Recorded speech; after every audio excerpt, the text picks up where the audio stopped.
Analysis with Bharat.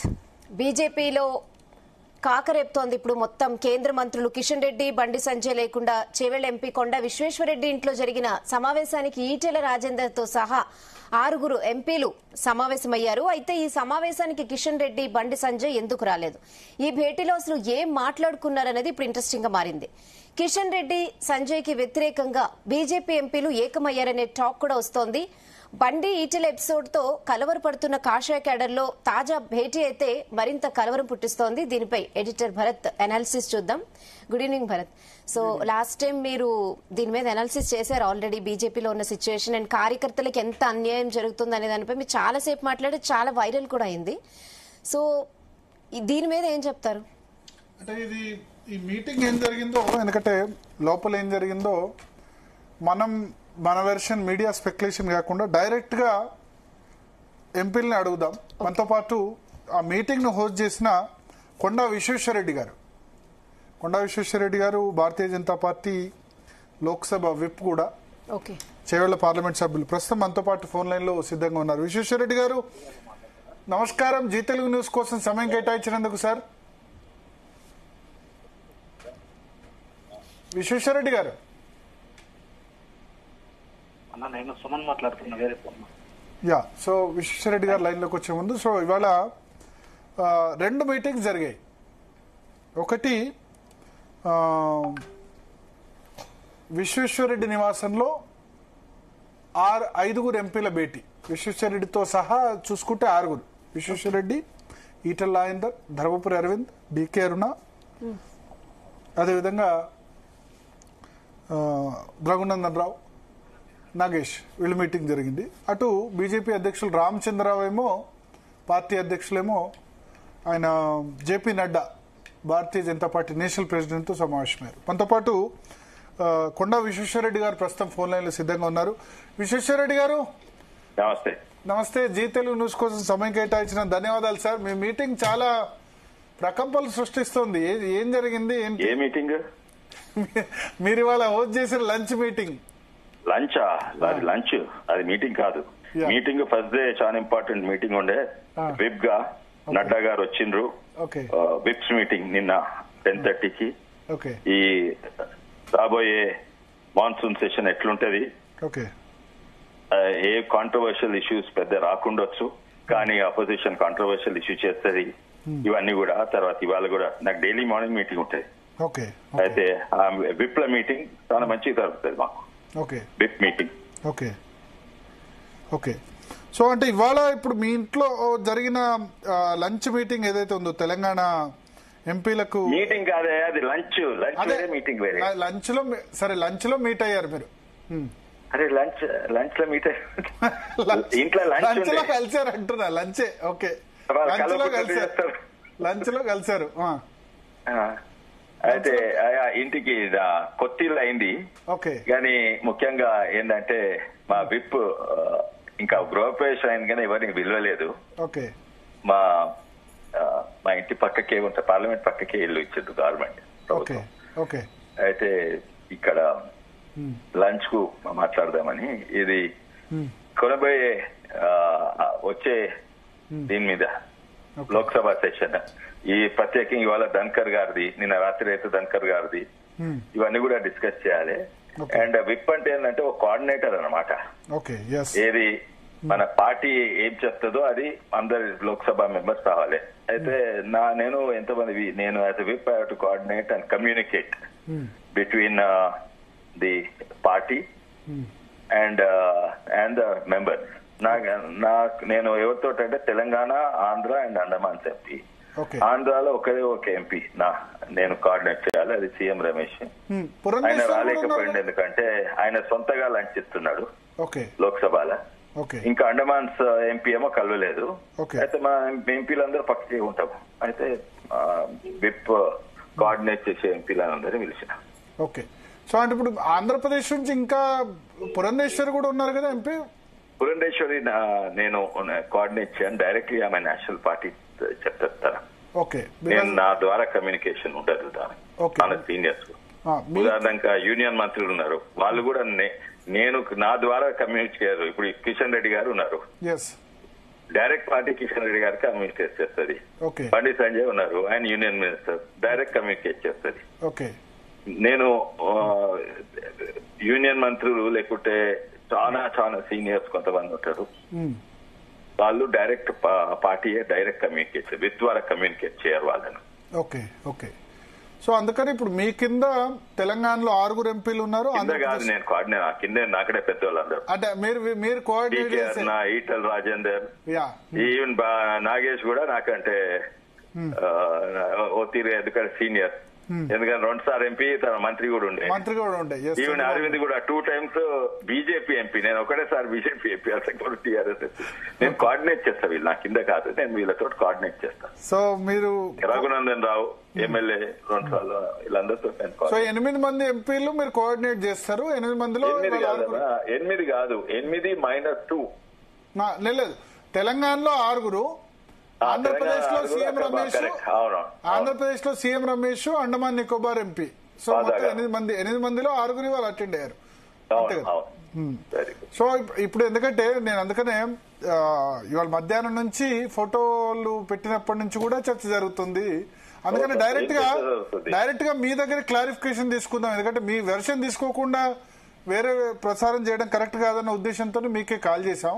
ఇంకా వేరే version ఏమవుతుంది దీనికి? వేరే వెర్షన్ ఎందుకంటే ఇప్పుడు ఇదే సమయంలో ఢిల్లీలో పార్టీ రాష్ట్ర శాఖ అధ్యక్షులు రామచంద్రరావు కూడా పర్యటిస్తున్నారు. ఆయన జేపీ నడ్డా ప్రెస్ కాన్ఫరెన్స్ చేశాను. ఆయనతో కలిసి ఎంపీలు ఎవరు లేకుండా మీరు 6 నేనుంటేనే ఎంపీలు ఎవరు కాదు, నేనుంటేనే. మీరు చూడండి, నడ్డాతో మీటింగ్ లో మీరున్నారా? ప్రెస్ కాన్ఫరెన్స్ నేనున్నాను. ఓకే. నడ్డాతో మీటింగ్ లో మీరున్నారా? ఇవాళ నడ్డాతో జరిగిన మీటింగ్ లేదు. ఇవాళ కిషన్ రెడ్డి గారు ఉండే, ఎన్వి సుభాష్ కూడా ఉండే. సో దానిలో మిగతా ఎంపీలు ఎవరు లేకుండే, అందుకనే ఎంపీలు ఎవరు లేకుండే. నిన్న ప్రెస్ కాన్ఫరెన్స్ నేను నిన్న బీసీల మన ఏపీ భవన్లో పెట్టిన ప్రెస్ కాన్ఫరెన్స్ లో మీరున్నారు. ఓకే. సో ఇప్పుడు ఇవాళ మీ నివాసంలో జరిగింది, మీరు కొత్తగా ఢిల్లీలో ఎంపీగా అలొకేట్ చేశారు ఇల్లు కాబట్టి ఆ సందర్భంగా ఆల్సో ఇది మన విప్లది కమ్యూనికేట్ చేయాలి కదా. ఎస్. ఈ వర్షాకాల పార్లమెంట్ సమావేశాల్లో పార్టీ ఎజెండా అయింది, ఏ బిల్స్ ఎజెండా అయింది. ఇప్పుడు ఉదాహరణంగా వాళ్ళు లేపుతారు అనుకున్నాము, ఇది ధన్కర్ గారిది. ధన్కర్ గారు ఎందుకు రిజైన్ చేసిండ్రు, ఏం అవసరం ఉంది, ఇవన్నీ కూడా లేపుతారు. అప్పుడు మేము దాన్ని డిఫెండ్ చేయని అవసరం లేదు, అటాక్ చేయని అవసరం లేదు. వాళ్ళు గోల్లో లేపితే లేపని అని అది కమ్యూనికేట్ చేయాలి. ఓకే. సరే, ఇప్పుడు మరి ఈ రాష్ట్ర పార్టీకి సంబంధించిన లేటెస్ట్ అంశాలు, కాంటెంపరీ ఇష్యూస్ ఏం చర్చకు రాలేదా మీటింగ్ లో? కాంటెంపరీ ఇష్యూసా? అంటే ఇప్పుడు కొత్త అధ్యక్షుడు నియామకమైనారు, తర్వాత చాలా ఇష్యూస్ జరుగుతున్నాయి కదా. మీరైతే ఏ వర్గానికి చెందిన వాళ్ళు కాదు, కొండా విశ్వేశ్వర రెడ్డి అంటే ఈ వర్గం ఆ వర్గం అని కాదు. మీటింగ్ మంచిగా ఉంటాయి. ఈ సీరియస్ ఇష్యూస్ అక్కడ అరవింద్ ఇంకా రఘునందన్ వీళ్ళందరూ ఉంటే జోక్తే ఎక్కువ ఉంటాయి. చూసుకుంటే ఎన్నో చెప్పుకొని ఎన్నో నవ్వుతారు. కానీ సీరియస్ ఇష్యూస్ ఇవే మన పార్లమెంట్ లా కొనసాగేకి. రేపు ఎల్లుండి ఏమైతుంది, వాళ్ళు అపోజిషన్ చేస్తే మనం ఏం చేయాలి, ఇవన్నీ కూడా ఉంటాయి. అవే సీరియస్ తక్కిన జోక్స్. పాత కొత్త ఏం లేదా? అంతా కూడా చూస్తే కొత్త మోస్ట్లీ కొత్తగా జాయిన్ అయిన వాళ్ళ ఎంపీలే మీటింగ్ పెట్టుకున్నారని మధ్యాహ్నం నుంచి నడుస్తుంది. అట్లా అనుకోండి సంతోషము, అనుకోకుంటే ఇంకా సంతోషము. ఏదైనా సంతోషం. అనుకునేటోళ్ళు ఏమని అనుకోవచ్చు. ఓకే. ఓకే. నేను కూలింగ్ ఎర్ర కూలింగ్ గ్లాస్ అన్ని ఎర్ర కనబడతాయి, గ్రీన్ కలర్ కూలింగ్ గ్లాస్ వస్తే గ్రీన్ కలర్ కనబడుతుంది, ట్రాన్స్పరెంట్ కూలింగ్ గ్లాస్ అంతా ఉన్నట్టు కనబడుతుంది. కొందరు కూలింగ్ గ్లాస్ పెట్టుకొని మాట్లాడితే వాళ్ళకి వేరే తీరుగా కనబడుతుంది. ఓకే. ఓకే. ఓకే. అంటే ఇప్పుడు బండి సంజయ్ కిషన్ రెడ్డిని మీరు కమ్యూనికేట్ చేయలేదు కాబట్టి ఇన్వైట్ చేయలేదు అంతే. ఎందుకంటే మీరు వాళ్ళ నాకు విప్ విషయంలో వాళ్ళతో సంబంధం లేదండి, వాళ్ళు డైరెక్ట్ కాంటాక్ట్ ఉంటారు. ఓకే. బండి సంజయ్ గారు, కిషన్ రెడ్డి గారు, ఇప్పుడు లక్ష్మణ్ గారు కూడా రాజ్యసభ మెంబర్, తను కూడా విప్పే. అవును. అయితే నాకు విప్ విషయంలో వాళ్ళతో ఏమి సంబంధం లేదు, వాళ్ళు డైరెక్ట్ పార్టీతో కాంటాక్ట్ ఉంటారు. ఓకే. ఓకే. వేరే వాళ్ళు లోక్సభ ఫ్లోర్ విషయం వస్తే నాకు పార్టీలో కాంటాక్ట్ ఉంటారు. ఓకే. ఓకే. అది సో అందుకని వాళ్ళను ఈ మీటింగ్ లో వాళ్ళ ఫోటోలో కనిపించలేదు అంతే, ఇంకా వేరే. సరే, ఎట్లా సార్ మరి ఇప్పుడు లాస్ట్ 2-3 days గా చూస్తున్నారు ఈటెల రాజేందర్ కొంత సీరియస్ అయ్యారు. బండి సంజయ్ ఈటల రాజేందర్ మధ్య కమ్యూనికేషన్ గ్యాప్ కనిపిస్తుంది. ఎట్లా దీన్ని పార్టీ రెక్టిఫై చేసుకుంటుంది? రెక్టిఫై ఎందుకండి, ఇక్కడ లోకల్ ఇండిపెండెన్స్ ఉంటుంది, ఎవరు వాళ్ళ అభిప్రాయాలు చెప్పగలుగుతారు. ఉదాహరణంగా అది న్యూస్, ఆ కవిత అన్నదమ్ములు ఫ్యామిలీ కుటుంబము నడుస్తూనే ఉన్నాయి ఆ పార్టీలో. ఇక్కడ మన ముఖ్యమంత్రి గారు అన్నారు నేను 20 ఏళ్ళు సీఎం ఉంటా. అప్పుడు కోమటిరెడ్డి రాజగోపాల్ ఏమన్నాడు, అట్లా అంటందుకు లేదు కాంగ్రెస్ పార్టీలో అన్నాడు. అక్కడ జరుగుతుంటాయి, అక్కడ చాలా ఎక్కువ జరుగుతాయి. నా దగ్గర అంతా సరిగా మంచిదే. ఒక పార్టీలో ఇండిపెండెన్స్ ఉందని బయటికి తెలుస్తుంది. దాంట్లో నెగటివ్ ఉంది, మీకు అభిప్రాయం ఉంది, నేను ఇద్దరం బీజేపీ పార్టీలు ఉన్నాం. ఓకే, అయితే ఒకటి ఇప్పుడు మీరు అన్నది కరెక్టే, కాంగ్రెస్ లో ఆ కల్చర్ ఉంది. ఇప్పుడు భారతీయ జనతా పార్టీ కొంచెం డిసిప్లిన్డ్ పార్టీ కదా, ఇటువంటి చాలా డిసిప్లిన్ అని వెరీ డిసిప్లిన్ పార్టీ.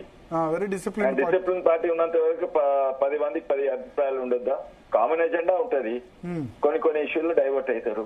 ఓకే, కొన్ని ఇష్యూలో నేను బాస్కెట్ బాల్ ఆడుకుంటే నువ్వు నేను ఒకటే టీము, నేను అగ్రెసివ్ ఆడితే నా భుజం నీ భుజం తగులుతుంది, నా కాలు నీ కాళ్ళ మధ్యలో పడుతుంది, అట్లా అయితే ఉంటాయి. అయితే నాకు కూడా లక్ష్యం అయితే ఒకటే కదా, వచ్చే ఎన్నికలలో మేము గవర్నమెంట్ ఫార్మ్ చేయాలి, ఇవన్నీ ఉంటాయి. కామన్ ఎజెండాలు ఎక్కువ ఉంటాయి అండ్ ఇటువంటి కొన్ని తక్కువ ఉంటాయి. అయితే విభేదాలు ఉండొచ్చు, కానీ అది బహిరంగంగా అభిప్రాయాలు వ్యక్తం చేస్తున్నారు కదా, అక్కడే కదా సైష్. ఎవరే వ్యక్తం చేస్తుంది? ప్రజలు వ్యక్తం చేస్తుండ్రు. ప్రజలు అంటే కొంతమంది అంటే మొన్న బండి సంజయ్ అయినా కొంతమంది అది మా పార్టీ కంటే ఇతర పార్టీ వాళ్ళు చేస్తున్నారు వాళ్ళే. అది నేను అందుకనే చెప్తున్నా, ఇతర పార్టీలు కాంగ్రెస్ గానీ బీఆర్ఎస్ గానీ అనుకోని ఇతర పార్టీలు అనుకోని ఆ రెండు పార్టీలు కూడా కామనే. వాళ్ళు ఇట్లా బహిరంగంగా ఎక్స్ప్రెస్ చేయడం అన్నది సరే. బీఆర్ఎస్ లో కొంచెం తక్కువ, బీఆర్ఎస్ లో కొంచెం తక్కువనే, బట్ కాంగ్రెస్ లో ఎక్కువ. అది ఓవర్షిప్ పార్టీ, అది కుటుంబం పార్టీ కాదు, అది కుటుంబ పార్టీ. అది ఓకే, ఆ కుటుంబంలో వాళ్ళు కొట్లాడుకుంటున్నారు. ఓకే, గులాబీ జెండా మాదే అంటే బయటికి వెళ్ళగొడతారు. ఓకే, ఓకే, మాది కూడా అంటే ఓకే, అది పార్టీ కాదు కానీ అది ఫ్యామిలీ బిజినెస్.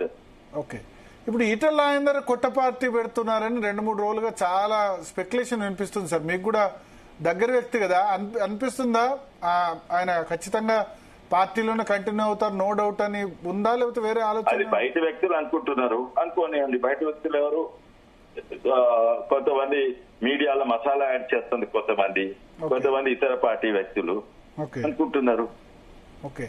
అనుకోని ఫ్రీ కంట్రీ, ఎవరేమనుకుంటారు అనుకోవచ్చు. మేము చేసేది మేము చేస్తాము. ఓకే, ఇప్పుడు పార్టీలో ఏమైనా డిస్క్రిమినేషన్ ఉందా సార్? పాత కొత్త అని ఇట్లా ఏమైనా తేడాలు ఏమైనా ఉన్నాయా? పాత కొత్త ఏమైనా కలుపుకొని వెళ్లాల్సిన అవసరం అట్లా ఏమైనా కనబడుతుందా కార్యకర్తల విషయంలో అయినా లీడర్స్ విషయంలో? నువ్వు మహబూబ్ నగర్ అని, నేను రంగారెడ్డి జిల్లా అని, నువ్వు వికారాబాద్ అని, నువ్వు పక్కని, అన్ని చిన్న చిన్నవి ఉంటాయి, తప్పకుంటాయి. ఓకే, పాత కొత్త కూడా ఉంటుండొచ్చు. నువ్వు ఇది అది, నువ్వు మొన్న వచ్చినావు, నేను అంత అవతల మొన్న వచ్చినా, నేను సీనియర్, అన్ని పార్టీలు ఉంటాయి, తప్పనిసరి ఉంటాయి. అండ్ అట్లా ఉంటే తప్పేం లేదు. కానీ దానివల్ల పార్టీ నష్టం అయితే దాన్ని కరెక్ట్ చేసుకోవాలి. 100%. నేను 30 ఏళ్ళు నేను నీతో ఉన్నా. ఎవడో కొత్తోడు వచ్చి అంటే కొంచెం అభిప్రాయం, నేను మంచిగున్నా కూడా కొన్నిసార్లు నేను మంచిగున్నా కూడా వాళ్ళకు అనిపిస్తారే వీళ్ళిద్దరు పాత్రలని. అండ్ పర్సెప్షన్ ఉంటది, ఫీలింగ్ ఉంటాయి, ఇవన్నీ ఉంటాయి. కానీ అది అంత తప్పకుంటాయి. కానీ common agenda is the most important. పార్టీని ఎలక్షన్ గెలిపియాలి. సరే, అంటే ఇప్పుడు మొన్న నాకు తెలిసి మీది కూడా ఒక వీడియో వైరల్ చేశారు. అంటే ఇది కొంత అది ఏంది జరిగింది ఏంది దాని వెనుక? యాక్చువల్లీ వెళ్ళినప్పుడు జరిగింది కొంతమంది వికారాబాద్ జిల్లాలో పిచ్చి చేస్తున్నారు. పార్టీలు ఉండి ఈ పార్టీకి వ్యతిరేకం గ్రూప్ చేస్తుంటే నేను ఒక్క నిమిషం కూడా సాధించాను. ఆ రోజు కోప్పడ్డా, అలా చేస్తే ఇంకా ఎక్కువ కోప్పడతా. ఓకే, సో అంటే యాంటీ పార్టీ యాక్టివిటీ చేస్తున్న వాళ్ళని మీరు యాంటీ పార్టీ అని కాదు, గ్రూప్ చేస్తా ఇండైరెక్ట్లీ యాంటీ పార్టీ అయిపోతుంది. Okay, okay. తర్వాత ఇంకో విభేదాలు ఉండొచ్చు కానీ గ్రూప్ ఉంటే మంచిది కాదు. Okay, okay. ఇంకో కామెంట్ కూడా, భేదాలు కొన్ని డిఫరెన్సెస్ ఉండాలి, కొన్ని ఇండివిజువల్ ఒపీనియన్స్ ఉండాలి, అయితేనే పార్టీ ముంగట వస్తుంది. ఓకే, ఓకే, మంచిదే. సో మొత్తానికి ఇప్పుడు ఈ వివాదంలో హైకమాండ్ ఏమన్నా దీన్ని చల్లార్చే ప్రయత్నం చేస్తుందా వీళ్ళిద్దరి మధ్యలో? మీరు ఇద్దరికి క్లోజ్ ఈటల రాజేందర్ అయినా బండి సంజయ్ అయినా ఇద్దరికి మీరు ఢిల్లీలో ఏమి ఇవ్వట్లేదు అది దానికి సంబంధించి మంచిదండి. రైట్, థ్యాంక్ యూ విశ్వేశ్వరరెడ్డి గారు. సో మొత్తానికి రెహానా విశ్వేశ్వరరెడ్డి గారు అయితే క్లారిఫికేషన్ ఇచ్చారు. ఇవాళ మధ్యాహ్నం నుంచి చాలా సెన్సేషన్ అవుతుంది. ఎందుకంటే ఇక్కడ 6 ఎంపీలు విశ్వేశ్వరరెడ్డి నివాసంలో ఆయన ఇచ్చిన లంచ్ మీటింగ్ కు అటెండ్ అయ్యారు. ఆయన లంచే మీటింగ్ కాదు అని అంటారు. సరే, లంచ్ లో కలిశారు 6. ఆయన చాలా మంది తెలియని విషయం ఏంటంటే ఆయన Bharatiya Janata party whip. So whip ఆ ఎంపీలతో కోఆర్డినేట్ చేయాల్సి ఉంటుంది, అధికార పార్టీ ఎంపీలతో. ఆయనకి తెలంగాణ, ఆంధ్రప్రదేశ్, అండమాన్ నికోబార్ 3 రాష్ట్రాలు ఇచ్చారు. కేంద్ర మంత్రులు నా పరిధిలో ఉండరు కాబట్టి నేను వాళ్ళని పిలవలేదు. ఈ 6 ఎంపీలు మాత్రం నా పరిధిలో ఉంటారు. సీఎం రమేష్ కూడా పిలిచాను, కానీ ఆయన లంచ్ వాళ్ళ వేరే లంచ్ హోస్ట్ చేస్తున్నారు కాబట్టి ఆయన రాలేదు ఆంధ్రప్రదేశ్ చెప్పి. కాబట్టి మేము కలిసాం. కేంద్ర మంత్రులు బండి సంజయ్ గాని, కిషన్ రెడ్డి గాని వీళ్ళకి డైరెక్ట్ గా అధినాయకత్వం ఉంటుంది వాళ్ళ కేంద్ర కేబినెట్ సంబంధించి కాబట్టి. సో బిల్స్ గానీ మిగతా ఇష్యూస్ గానీ డిస్కస్ చేసేందుకు అందుకని వాళ్ళను పిలవలేదు అని ఆయన చెప్తున్నారు. సో అదే సమయంలో ఏం జరిగిందంటే మధ్యాహ్నం ఇదే సమయంలో బీజేపీ జాతీయ అధ్యక్షులు జేపీ నడ్డాతో కొత్తగా నియమితులైన రాష్ట్ర అధ్యక్షులు రామచంద్రరావు కలిశారు. కలిసినప్పుడు పక్కకు కిషన్ రెడ్డి ఉన్నారు, ప్లస్ మన ముఖ్య అధికార ప్రతినిధి ఎన్వి సుభాష్ కూడా ఆయనతో పాటు ఉన్నారు. సో వాళ్ళు అక్కడ మీటింగ్లో కల్పించారు. దాని తర్వాత రామచంద్రరావు కొత్త అధ్యక్షులు బండి సంజయ్ని కూడా కలిశారు, మరో కేంద్ర మంత్రి. ఆ ఫోటోలు కూడా బయటకు వచ్చాయి. సో ఇది చూసిన వాళ్ళకి ఏమనిపించిందంటే బండి సంజయ్, కిషన్ రెడ్డి, రామచంద్రరావు కొత్త అధ్యక్షులు ఒకవైపు, ఇప్పుడు ఈ ఎంపీలంతా కూడా ఒకవైపు. మీరు ఆ ఎంపీల్లో ఉన్న వాళ్ళు చూడండి. కొండా విశ్వేశ్వరరెడ్డి 2020 తర్వాత పార్టీలోకి వచ్చిన వాళ్ళు. నాగేష్ ఆదిలాబాద్ ఎంపీ, కరెక్ట్గా ఎన్నికల సమయం ముందు పార్టీలోకి వచ్చిన వ్యక్తి. ఆ తర్వాత ఈటల రాజేందర్ హుజురాబాద్ ఎలక్షన్స్ ముందు 2021లో వచ్చిన వ్యక్తి. ధర్మపురి అరవింద్ 2017లో వచ్చారు. అఫ్ కోర్స్ ఆయన ఫాదర్ కాంగ్రెస్ మెన్, బట్ కాంగ్రెస్లో ఇండైరెక్ట్గా ఉన్నారేమో, డైరెక్ట్ సభ్యత్వం లేదు. 2017లో వచ్చారు. రఘునందన్ రావు 2011-12 నుంచి పార్టీలో ఉన్నారు. డీకే అన్న 2019 నుంచి. సో ఒక విధంగా ఏం మెసేజ్ వెళ్ళిందంటే కొత్త వర్సెస్ పాత, వీళ్ళిద్దరి మధ్య అన్న విధంగా చర్చ జరిగింది. మన దగ్గర కనుక జేపీ నడ్డా నువ్వు రామచంద్రరావు కలిసిన విజువల్ కూడా ఉంటే అది కూడా పీసీఆర్ ప్లే చేస్తే మనకు క్లారిటీగా దానికి వచ్చే అవకాశం ఉంది. దానిలో క్లియర్గా అర్థమవుతుంది. అంటే క్లియర్ డివిజన్ ఉంది అన్నది ఒక పర్సెప్షన్ ఏర్పడింది. దాన్ని విశ్వేశ్వరరెడ్డి గారు కొద్దిసేపటి క్రితం జీ తెలుగు న్యూస్తో మాట్లాడుతూ క్లారిఫై చేశారు. ఆయన ఏంటంటే నేను విప్ని కాబట్టి నేను నా పరిధిలో ఉన్న వాళ్ళకి పార్లమెంట్ సెషన్ నిన్నటి నుంచే స్టార్ట్ అయింది కాబట్టి ఈ సెషన్లో ఏం బిల్స్ ఉన్నా ఏంటి అనేది లంచ్కు ఆహ్వానించాను. దీనిలో వేరే కొత్త లేదు పాత లేదు. సెంట్రల్ మినిస్టర్స్ ఎందుకు పిలవలేదంటే ఇదే కారణం అని చెప్పారు. అయితే నేను ఇంకొక విషయం చెప్తా. ఇక్కడ చాలా మంది తెలియని విషయం, ఇది ఫస్ట్ డిన్నర్ కాదు. కొద్ది రోజుల క్రితం ఇంకో లంచ్ మీటింగ్ జరిగింది. అది హైదరాబాద్లో జరిగింది. అది బీజేఎల్పీ నేత మహేశ్వర్ రెడ్డి నివాసంలో జరిగింది. మహేశ్వర్ రెడ్డి నివాసంలో జరిగిన మీటింగ్లో 4 ఎంపీలు పాల్గొన్నారు. ఈటల రాజేందర్, ధర్మపురి అరవింద్, డీకే అరుణ, విశ్వేశ్వరరెడ్డి కూడా ఆ మీటింగ్లో ఉన్నారు. ప్లస్ 6 ఎమ్మెల్యేలు. 6 ఎమ్మెల్యేలు అంటే ఇప్పుడు బీజేపీకి 8 మంది ఎమ్మెల్యేలు ఉన్నారు. 8 మంది ఎమ్మెల్యేల్లో 6 ఎమ్మెల్యేలు. ఒక హరీష్ లేరు, పాల్వాయి హరీష్ లేరు, వెంకటరమణారెడ్డి లేరు. అది కాకుండా మిగతా 6 ఎమ్మెల్యేలు. 2 ఎమ్మెల్సీలు అంజిరెడ్డి, అదేవిధంగా మల్క కొమరయ్య, కొత్తగా మొన్న ఎన్నికైన 2.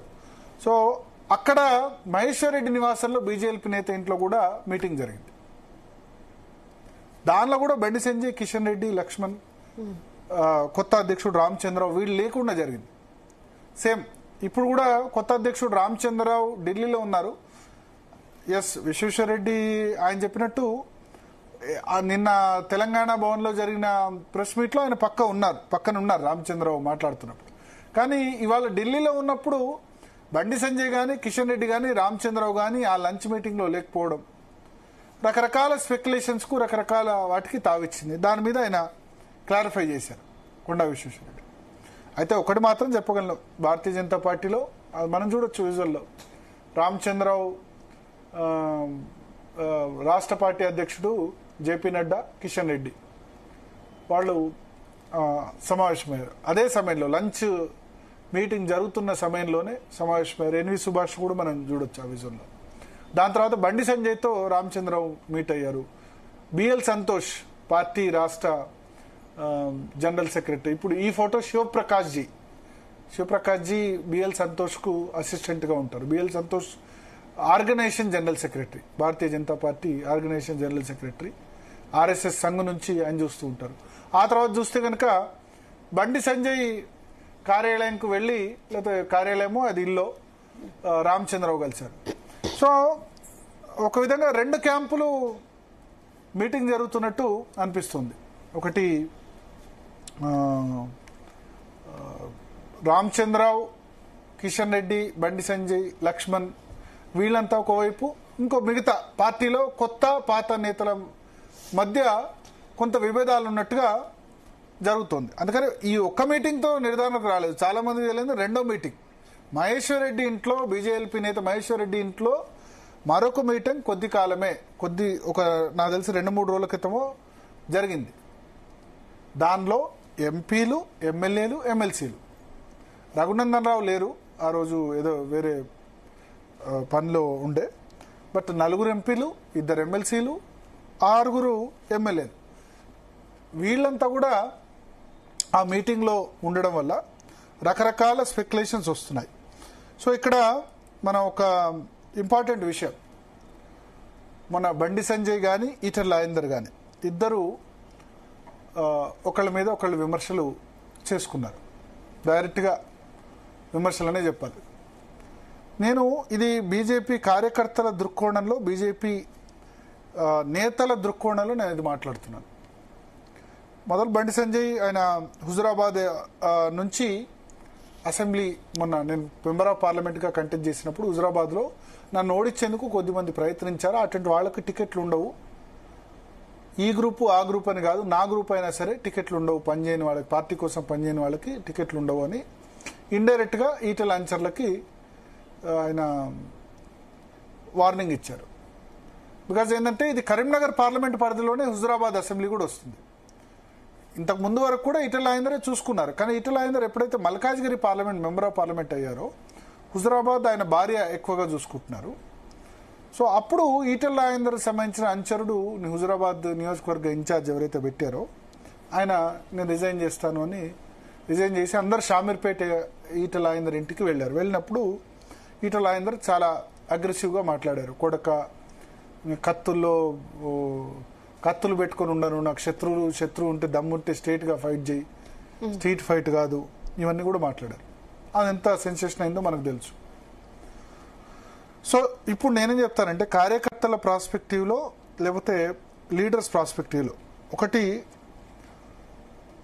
భారతీయ జనతా పార్టీ నుంచి వచ్చే ఎన్నికల్లో ఎమ్మెల్యేగా పోటీ చేసే వ్యక్తులైనా లేకపోతే రాబోయే స్థానిక సంస్థల ఎన్నికల్లో పోటీ చేసే వ్యక్తులైనా, ఎంపీటీసీ, జడ్పీటీసీ, సర్పంచ్ పోటీ చేసే వ్యక్తులైనా వాళ్ళంతా రేపు భారతీయ జనతా పార్టీ 2028లో అధికారంలోకి రావాలంటే ఈ ఇద్దరు నేతలు కీలకమే. బండి సంజయ్, ఈటెల రాజేందర్ ఇద్దరు నేతలు కీలకమే. ఇద్దరిలో ఎవరి ఒక్కరిని వదులుకున్నా సరే భారతీయ జనతా పార్టీ, ఏ ఒక్కరిని వదులుకున్నా భారతీయ జనతా పార్టీ అధికారంలోకి రాదు. ఎట్లా అంటే నేను చెప్తాను. బండి సంజయ్ హిందుత్వకు బ్రాండ్ అంబాసిడర్, ఒక విధంగా ఊపు తీసుకొచ్చారు పార్టీకి. మీరు దుబ్బాక ఎలక్షన్, రఘునందన్ రావు ఎలక్షన్ గెలిచారు. సరే, రఘునందన్ రావు ఆయన ఎఫిషియెంట్, బట్ ఆయన రాష్ట్ర పార్టీ అధ్యక్షుడు అయ్యాక చాలా గట్టిగా ఫైట్ చేసి దుబ్బాక ఎలక్షన్స్లో బండి సంజయ్ దాన్ని గెలిపించారు. తర్వాత హుజురాబాద్ ఈటెల రాజేందర్ జాయిన్ అయిన తర్వాత ఎస్ ఈటల రాజేందర్ కంట్రిబ్యూషన్ డెఫినెట్గా ఉంటుంది. But it's comes under Karimnagar parliament segment. Okay. తర్వాత జిహెచ్ఎంసీ ఎలక్షన్స్లో 48 సీట్లు భారతీయ జనతా పార్టీకి వచ్చాయి. మునుగోడు కూడా ఒక 10-11 వేలతో ఓట్లతో ఓడిపోయారు. సో బండి సంజయ్ రాష్ట్ర అధ్యక్షుడిగా పాదయాత్ర ఇవన్నీ చేసి చాలా పార్టీ ఊపు తీసుకొచ్చారు. అయితే హిందుత్వ ఫేజ్గా మారారు. అయితే ఒకటి అధికారంలోకి రావాలంటే ఒక్క హిందుత్వం సరిపోదు తెలంగాణలో. అదే ఉంటే కనుక ఎప్పుడో వచ్చేది. ఇప్పుడు నరేంద్ర మోడీకి ఇప్పుడు మీకు అద్వానీ వాజ్పేయి సమయంలో ఎన్ని సీట్లు వచ్చాయి మ్యాక్సిమం? వాజ్పేయి ప్రధానమంత్రి ఎందుకయ్యారు? నాట్ ఓన్లీ హిందుత్వ డెవలప్మెంట్ బాగా చేస్తారు ఈయన అన్న ఉద్దేశంతో అప్పుడు మ్యాక్సిమం భారతీయ జనతా పార్టీకి వచ్చింది 186 సీట్లు, అంతే కదా. Never crossed 200 seats. But Narendra మోడీకి హిందుత్వ డెవలప్మెంట్, గుజరాత్ డెవలప్ చేశారన్న బ్రాండ్ వచ్చేసరికి 2014లో 281 సీట్లు వచ్చాయి. 2019లో 300 సీట్లు మార్క్ ఫస్ట్ టైం క్రాస్ చేసింది భారతీయ జనతా పార్టీ. ఇవాళ థర్డ్ టైం 10 సంవత్సరాలు యాంటీ ఇన్కంబెన్సీ తర్వాత కూడా 240 సీట్లు ఉంది. సో ఒక్క హిందూతో సరిపోరు. అప్పుడు ఈటల రాజేందర్కు అడ్మినిస్ట్రేటివ్ ఎక్స్పీరియన్స్ ఉంది. ఒక 6-7 సంవత్సరాలు ఆర్థిక మంత్రిగా, తర్వాత హెల్త్ మినిస్టర్గా పనిచేశారు. అంతకుముందు 10 సంవత్సరాలు అసెంబ్లీలో బీఆర్ఎస్లో ప్రతిపక్ష నేతగా ఉంది. ప్రతి గ్రామాన ఆయన చెప్పినట్టు కాంటాక్ట్స్ ఉన్నాయి. నాన్ హిందుత్వ ఫోర్సెస్ను బీజేపీ వైపు మళ్లించే సత్తా ఉంది. భారతీయ జనతా పార్టీలో ఇప్పుడు బీఆర్ఎస్లో ఉన్న చాలా మంది నేతలతో పరిచయాలు ఉన్నాయి, కాంగ్రెస్లో ఉన్న చాలా మంది నేతలతో పరిచయాలు ఉన్నాయి. సర్పంచ్ నుంచి ఎంపీటీసీ వరకు ప్రతి ఒక్కరిని పేరున పెట్టిన ఆయన పిలవగలరు. సో ఈ ఇద్దరు తోడైతేనే భారతీయ జనతా పార్టీ అధికారంలోకి వస్తుంది. సో వీళ్ళిద్దరినీ కలిపే బాధ్యత ప్రతి కార్యకర్తది, ప్రతి నేతది. రేపు ఎమ్మెల్యే మేము భారతీయ జనతా పార్టీ టికెట్ మీద పోటీ చేస్తామనుకునే ప్రతి నేతది కూడా. వాళ్లే వీళ్ళిద్దరి మధ్య శత్రుత్వాన్ని తగ్గించగలిగితేనే పాసిబుల్. ఇప్పుడు అటు బండి సంజయ్ 100% పనిచేయకపోయినా, ఇటు ఈటల రాజేందర్ 100% పనిచేయకపోయినా భారతీయ జనతా పార్టీ అధికారంలోకి రాదు. మొన్న పార్లమెంట్ ఎలక్షన్స్లో ఇంత కష్టపడితే వచ్చిన ఓటు బ్యాంక్ 35%. 8 పార్లమెంట్ సీట్లు వచ్చాయి, కానీ 35 వచ్చింది. కాంగ్రెస్ పార్టీకి 40%. అధికారంలోకి రావాలంటే 37-38% ఖచ్చితంగా రావాలి. అంత మోడీ వేవ్లో, అయోధ్య, రామ మందిరం ఇవన్నీ ఉన్న దానిలో ఎంపీ ఎలక్షన్లో. సో మీకు ఎమ్మెల్యే ఎలక్షన్లో మొన్న ఎంత వచ్చింది? 14-15% వచ్చింది. అది కోర్ బీజేపీ ఓట్ బ్యాంక్ 14-15%. ఎందుకంటే కోర్ ఓట్ బ్యాంక్, ఇంకా హార్డ్ కోర్ బీజేపీ వాళ్ళే ఓటేశారు మొన్న. మిగతా వాళ్ళు మనం బీఆర్ఎస్ని ఓడిస్తాం అనుకునే వాళ్ళు కాంగ్రెస్ ఓటేశారు, కాంగ్రెస్ అధికారంలోకి రావద్దు అనుకునే వాళ్ళు బీఆర్ఎస్కి వేశారు. అట్లాగే బీఆర్ఎస్ కూడా 37% నుంచి 17% పడిపోయినప్పుడు బీఆర్ఎస్ ఓట్ బ్యాంక్ అవుట్ రైట్గా బీజేపీకి షిఫ్ట్ అయింది.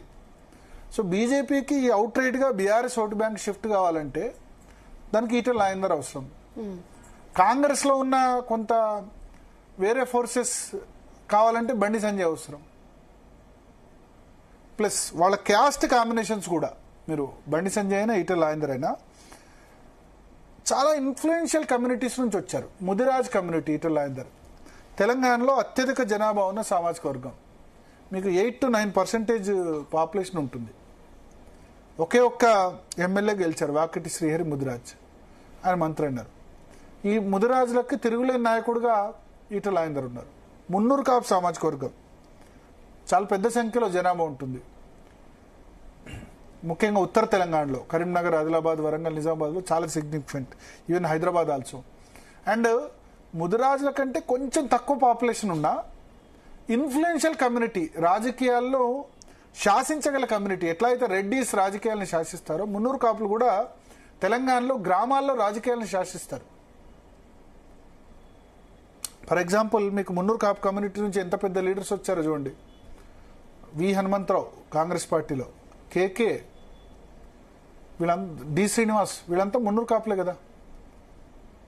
కాంగ్రెస్ పార్టీ మున్నూరు కాపులకు ప్రాధాన్యత అప్పుడు ఇచ్చింది కాబట్టి మోస్ట్లీ మున్నూరు కాపులు కాంగ్రెస్తో ఉన్నారు. ఎప్పుడైతే బండి సంజయ్, అరవింద్ ఇద్దరు భారతీయ జనతా పార్టీలో యంగ్స్టర్స్ ఎదిగారో అప్పటి నుంచి Munnuru Kapu vote bank also shifted to BJP. BRS అప్పటి వరకు కొంత బీఆర్ఎస్ గంగుల కమలాకర్ మిగతా జోగు రామన్న ఇటువంటి లీడర్స్తో ఉన్నా సరే ఎప్పుడైతే బండి సంజయ్ అరవింద్ ద్వయం ఇద్దరు రావడంతో పార్లమెంట్ ఎన్నికల్లో ఇతర ఎన్నికల్లో మున్నూరు కాపులు ఎన్ బ్లాక్గా బీజేపీ కోటేసిన పరిస్థితి. సో ఒక్క మున్నూరు కాపు ఓటేస్తే అధికారంలోకి రాదు, ఒక ముదిరాజు ఓటేస్తే అధికారంలోకి రాదు. ఈ రెండు కమ్యూనిటీస్ కలిస్తే రాష్ట్ర జనాభాలో దాదాపు 18 నుంచి 20% జనాభా ఉంటుంది ముదిరాజు మున్నూరు కాపు కలిస్తే కనుక.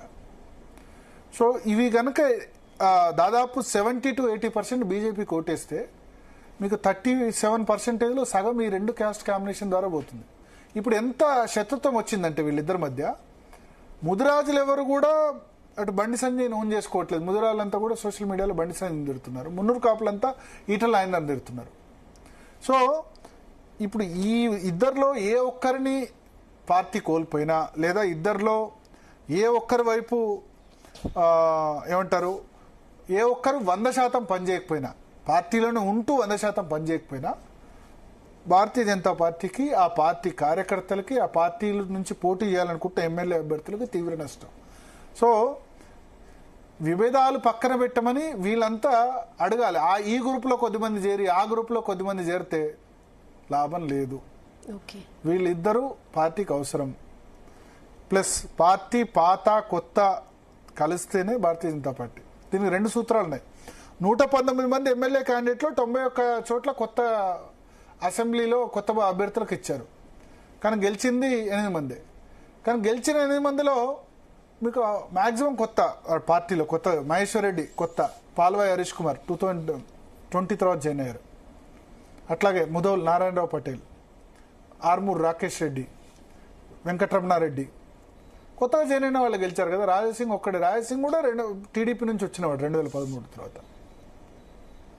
పాయల్ శంకర్ టీడీపీ నుంచి వచ్చిన నేత, అంటే 10 సంవత్సరాలు ఆయన జాయిన్ అయ్యి. సో 91 మంది కొత్త వాళ్ళకి టికెట్లు వచ్చినా ఎక్కువ మంది గెలవలేదు, పాత వాళ్ళు చెప్పేది అది. ఎంపీ ఎలక్షన్లో చూడండి మీరు, బండి సంజయ్, కిషన్ రెడ్డి కాకుండా మిగతా 6 కూడా భారతీయ జనతా పార్టీ కొత్తగా వచ్చిన నేతలే. కొత్తగా వచ్చినాయంటే వాళ్ళ కెరీర్ భారతీయ జనతా పార్టీతోనే స్టార్ట్ చేయని నేతలు, అంతకుముందు వేరే పార్టీలు ఉండి వచ్చిన నేతలే. ఒక ధర్మపురి అరవింద్ భారతీయ జనతా పార్టీ అంటే తండ్రి కాంగ్రెస్, బట్ పొలిటికల్ అరంగరేటం డైరెక్ట్గా బీజేపీతో చేశారు. సో కొత్త పాత అన్నది కలపకపోతే, జరగకపోతే పాసిబుల్ కాదు. పాత హిందుత్వ హార్డ్ కోర్ సిద్ధాంతం, కొత్త ఇప్పుడు టీఆర్ఎస్ కూడా మొదటి ఎలక్షన్స్లో హార్డ్ కోర్ ఉద్యమ పార్టీగా ఉన్నప్పుడు ఎన్ని సీట్లు వచ్చాయి? 63 సీట్లు వచ్చాయి. మళ్ళా తలసాని శ్రీనివాస్ యాదవ్, తుమ్మల నాగేశ్వరరావు అందరినీ కలుపుకోవడం వల్ల కదా 2018 ఎలక్షన్స్లో 90 సీట్లు వచ్చింది. అంత ఉద్యమ వేవ్లో కేసీఆర్ తెలంగాణ తెచ్చాడన్న వేవ్లో కూడా వచ్చింది 63 సీట్లే. సో పాత కొత్తల కలయిక ఉండాలి. ఇక్కడ ఒక హిందుత్వం సరిపోదు, అట్లా అని పూర్తిగా హిందుత్వాన్ని పక్కన పెట్టే సరిపోదు. కోర్ సిద్ధాంతం భారతీయ జనతా పార్టీ హిందుత్వ అది ఉండాలి. దాంతోపాటు ఒక తెలంగాణ పల్లెల్లో అన్ని పార్టీలతో పరిచయం ఉన్న నేతలు కూడా కావాలి, అది ఈటెల రాజేందర్. సో ఇద్దరు నేతలు కూడా చాలా క్రూషియల్, చాలా కీలకం భారతీయ జనతా పార్టీకి. వీళ్ళిద్దరిని పార్టీలో నిలబెట్టుకోవాల్సిన బాధ్యత మిగతా కార్యకర్తలు, నేతల మీద ఉంది. నేను ఎగ్జాంపుల్ చెప్తాను. వైఎస్ రాజశేఖర రెడ్డిని కూడా 2004 ముందు చాలామంది నేతలు వ్యతిరేకించారు. ఆయన పాదయాత్ర కానీ చాలామంది యాంటీ వర్గం ఉండేది. వైఎస్ రాజశేఖర రెడ్డి వ్యతిరేక వర్గం ఉండేది. నేదురుమల్లి జనార్దన్ రెడ్డి కానీ, లేకపోతే తెలంగాణలో చాలా వి హనుమంతరావు కానీ, కేకే కానీ, డి శ్రీనివాస్ కానీ చాలా వ్యతిరేక వర్గం ఉంది ఆయన కూడా అప్పుడు ఆ సమయంలో. కానీ గులాం నబీ ఆజాద్ ఇన్ఛార్జ్గా వచ్చి గేమ్ చేంజ్ చేసి పారేశారు చంద్రబాబు నాయుడు 10 ఏళ్ల పరిపాలనలో. ఆయన ఈ నేతలందరినీ కలిపి ఒకే బస్సులో కూర్చోబెట్టి, రాజశేఖర రెడ్డి పాదయాత్ర చేసినందుకు గుర్రుగా ఉన్న వర్గాన్ని రాజశేఖర రెడ్డితో కలిపి ఒకే బస్సులో కూర్చోబెట్టి బస్ యాత్రలు చేశారు. అప్పుడు పార్టీ 2004లో అధికారంలోకి వచ్చింది. తిరుగులేని 186 సీట్లు కాంగ్రెస్ పార్టీకి వచ్చాయి. తెలుగుదేశం కేవలం 40 సీట్లకు పరిమితమైంది. నెక్స్ట్ మొన్న రేవంత్ రెడ్డి మీద మొదట్లో ఇనీషియల్గా ఒక 6 నెలలు వ్యతిరేకత ఉన్న కాంగ్రెస్ లీడర్సు మళ్ళీ ఎన్నికల సమయంకి వచ్చేసరికి లాస్ట్ 5-6 నెలలు కలిసి పనిచేశారు. మణికం ఠాగూర్ ఇన్ఛార్జ్గా కాంగ్రెస్ పార్టీ ఉన్నప్పుడు కాంగ్రెస్ కలవలేదు. బట్ మహారాష్ట్ర నుంచి వచ్చిన మాణిక్ ఠాక్రే, మణికం ఠాకూర్, మాణిక్ ఠాక్రే ఇద్దరు పేర్లు సిమిలర్ గానే ఉన్నాయి. తమిళనాడు వ్యక్తి మణికం ఠాకూర్ ఉన్నప్పుడు అవుట్ రైట్ గా రేవంత్ రెడ్డి సపోర్ట్ చేశారు, మమ్మల్ని పట్టించుకోలేదని కంప్లైంట్ చేస్తే ఆయన మార్చి మాణిక్ రావు ఠాక్రే మహారాష్ట్ర నుంచి తీసుకొచ్చి పెడితే ఆయన చాలా సాఫ్ట్ గా సింపుల్ గా ఉండి అందరితో కలిసిపోయారు, అందరినీ కలిపి నడిపించారు, అధికారంలోకి వచ్చింది. సో రేపు భారతీయ జనతా పార్టీ 2025లో అధికారంలోకి రావాలంటే ఈటెల సంజయ్ కాంబినేషన్ డెడ్లీ. ఇది వాళ్ళిద్దరు కూడా గ్రహించాలి. వాళ్ళిద్దరు గ్రహించాలి. వాళ్ళు గ్రహించే పరిస్థితి లేకపోతే ఈ మిగతా నేతలు నచ్చజెప్పాలి. ఎవ్వరు గోల్కొండ కోట మీద కాషాయ జెండా ఎగరాలని కోరుకుంటారు కదా భారతీయ జనతా పార్టీ కార్యకర్తలు, వాళ్ళు అనేది గోల్కొండ కోట మీద కాషాయ జెండా ఎగరాలని కోరుకునే ప్రతి ఒక్కళ్ళు కూడా దీనిలో ఇటు గ్రూపు అటు గ్రూపు చేరడం కాదు. మీ ఇద్దరు కరెక్ట్ గా ఉండండి, మీరిద్దరు మీ విభేదాలు తాత్కాలికంగా పక్కన పెట్టండి. అధికారంలోకి వచ్చేంత వరకు, అధికారంలోకి వచ్చిన తర్వాత ముఖ్యమంత్రి లేకపోతే వేరేదా అన్నది తర్వాత చూసుకుందాం. ముందు మీరిద్దరు పాతవన్నీ మర్చిపోండి. ఎందుకంటే రాజకీయాల్లో శాశ్వత శత్రువులు శాశ్వత మిత్రులు ఉండరు. మీకు తెలియదే ఉంది. ఇప్పుడు జగన్మోహన్ రెడ్డి దగ్గర ఉన్న వాళ్ళంతా రాజశేఖర రెడ్డి వాళ్ళ, రాజశేఖర రెడ్డి వ్యతిరేక, రాజశేఖర రెడ్డి దగ్గరగా ఉన్న వ్యక్తులు ఎవరు జగన్మోహన్ రెడ్డి దగ్గర లేరు కదా. కొండా సురేఖ ఎవరైతే సోనియా గాంధీని విమర్శించి అప్పుడు జగన్ వైపు రాజీనామా చేశారో మళ్ళీ కాంగ్రెస్ పార్టీలకు ఇప్పుడు రాలేదా? అంటే ఇటువంటి ఎగ్జాంపుల్ చాలా ఉన్నాయి. గతంలో చాలా తిట్టుకున్న వ్యక్తులే ఇప్పుడు దగ్గర అయిపోయిన పరిస్థితి కూడా. ఇప్పుడు ఈటల రాజేందర్, ధర్మపురి అరవింద్ ఇద్దరు సోఫాలో ఉల్లాసంగా కూర్చొని నవ్వుతున్నారు. మొన్నటి వరకు వాళ్ళిద్దరి మధ్య కాంపిటీషన్ నడిచింది, నేను అధ్యక్షుడు నువ్వు అధ్యక్షుడు, మధ్యలో రామచంద్రరావు అధ్యక్షుడు అయినారు. సో ఎవరికి అధ్యక్షులు వచ్చినా ఆ విధంగా ఉంటుంది. ఇప్పుడు వాళ్ళిద్దరు వాళ్ళకి అధ్యక్ష పదవి రాలేదు కాబట్టి వాళ్ళిద్దరు కూడా పూర్తిగా మిత్రులు అయిపోయినారు. సో నేను అదే చెప్తాను, రాజకీయాల్లో శాశ్వత మిత్రులు శాశ్వత శత్రువులు ఉండాలి. ఇది అటు బండి సంజయ్ అయినా గ్రహించాలి, ఇటు ఈటల రాజేందర్ అయినా గ్రహించాలి. గ్రహించి ముందుకెళ్తేనే భారతీయ జనతా పార్టీకి ఫ్యూచర్. వాళ్ళిద్దరు ముందుకు వెళ్ళకపోతే దీన్ని చొరవ తీసుకోవాల్సిన బాధ్యత పెద్దగా కేంద్ర మంత్రి కిషన్ రెడ్డి మీద ఉంది రేపు. ఎందుకంటే పార్టీ అధికారంలోకి వస్తే కిషన్ రెడ్డికి ఎక్కువ అవకాశం ఉండొచ్చు, వీళ్ళిద్దరిని కాదని. ఎందుకంటే ఆయన లాయలిస్ట్, పార్టీ లాయలిస్ట్, అధిష్టానానికి లాయలిస్ట్ అని ఒక పేరుంది కదా. ఏం చెప్తా అధిష్టానం ఏం చెప్తే అది చేస్తాడని. లేదా పార్లమెంటరీ బోర్డు మెంబరు, లేకపోతే ఓబీసీ మోర్చా జాతీయ అధ్యక్షులు, ఇప్పుడు నేషనల్ ప్రెసిడెంట్ ఎలక్షన్ ఇన్ఛార్జ్ అయిన లక్ష్మణ్కు బాధ్యత ఉంది. వీళ్ళెవరికి కాకుండా మిగతా నేను 2028లో ఎమ్మెల్యే గెలుస్తాను, లేకపోతే ఎమ్మెల్యేకు పోటీ చేస్తాను, రేపు లోకల్ బాడీ ఎలక్షన్లో పోటీ చేస్తాను అనుకునే వాళ్ళు కూడా వీళ్ళిద్దరూ కలిస్తే, వీళ్ళిద్దరు క్యాస్ట్ కాంబినేషన్ కలిస్తేనే భారతీయ జనతా పార్టీకి ఫ్యూచర్. లేకుంటే మళ్ళీ ఇదే 7 సీట్లు 8 సీట్లు ఇంతే, అసెంబ్లీలో పార్లమెంట్లో ఇదే పరిస్థితి ఉంటుంది. సో ఇది ఈ ఇరువురు నేతలు గ్రహించాలి, ఆ పార్టీ కార్యకర్తలు గ్రహించాలి, ఆ పార్టీలో ఉన్న సెకండ్ క్యాడర్ ఉండాలి. ఇటు వీళ్లకు వ్యతిరేకంగా ఒకరికొకళ్ళు సోషల్ మీడియాలో పోస్టులు నేతలకు పెట్టుకుంటే ఏముండదు. సరే ఇప్పుడు బండి సంజయ్ మొన్న ఒక మాట అన్నాడు, ఈటల రాజేందర్ ఒక మాట అన్నాడు, చెల్లుకు చెల్లని అనుకోవాలి ఇద్దరు. ఏదో ఆయన కోపం అన్నాడు, ఈయన కోపంలో అన్నాడు. కొంత ఎంతైనా ఏమంటారు, వెంటనే ఆలింగనాలు ఆత్మీయంగా కలిసి పనిచేయడం ఉండవు, మనసులో పెట్టుకుంటారు. బట్ ఇప్పుడు Etela don't have any other choice. కొద్దిమంది అంటారు బహుజన రాష్ట్ర సమితి పార్టీలోకి వెళ్తాడని. వెళ్తే ఏం జరుగుతుంది? కొత్త పార్టీకి అంత వ్యాక్యూమ్ లేదు కదా, ఆల్రెడీ 3 పార్టీలు ఉన్నాయి, బీఆర్ఎస్, బీజేపీ, కాంగ్రెస్. ఎంత వస్తుంది? 10%, 12% ఓటు బ్యాంక్ వస్తుంది. లేదా మళ్ళా కాంగ్రెస్తోనో బీఆర్ఎస్తోనో బీజేపీతోనో పొత్తు పెట్టుకుని పోవాలి తప్ప సొంతంగా అధికారంలోకి వచ్చే ఛాన్స్ లేదు కదా. అదే ఈటల రాజేందర్ ఇప్పుడు మల్కాజ్గిరి ఎంపీగా ఉన్నారు, రేపు కేంద్ర కేబినెట్లో కూడా తీసుకోవచ్చు, పార్టీ అధ్యక్ష పదవి ఇవ్వలేదని చెప్పి. రేపు 2025లో పార్టీ అధికారంలోకి వస్తే ఆయన కూడా సీఎం ఛాయిస్ లో ఒకళ్ళు అవుతారు కదా. ఆయన మంత్రి కావాలనుకుంటే బీఆర్ఎస్ లోనే ఉండేవాళ్ళు కదా, మంత్రి కావాలనుకుంటే బీఆర్ఎస్ లోనే ఉండేవాళ్ళు కదా, కేసీఆర్ని ఎదిరించేవాడు కాదు కదా. ఇప్పుడు ఆయన లక్ష్యం ముఖ్యమంత్రి కదా. సేమ్ బండి సంజయ్ పార్టీ సిద్ధాంతం భారతీయ జనతా పార్టీ తప్ప ఇంకే పార్టీలో పనిచేయలేరు కదా. ఆయన సిద్ధాంతమే హిందుత్వం కదా. నీకు చాలా మంది తెలియని విషయం ఒకటి ఉంది. రాజాసింగ్ మొన్న పార్టీ ఆఫీస్లో ప్రెస్ కాన్ఫరెన్స్ పెట్టి రాజీనామా చేసి వెళ్ళిపోయారు కదా. సేమ్ 2017లో బండి సంజయ్ కూడా ఇదే విధంగా రిజైన్ చేసి వెళ్ళిపోయారు. అప్పుడు బండి సంజయ్ కరీంనగర్లో కార్పొరేటర్ ఉండే, భారతీయ జనతా పార్టీ అధికార ప్రతినిధి ఉండే. అధికార ప్రతినిధి ఉన్నప్పుడు ఇట్లాగే పార్టీ ఆఫీసులో ఉన్న పెద్దలు ఆయన ఇబ్బంది పెట్టారు కరీంనగర్లో.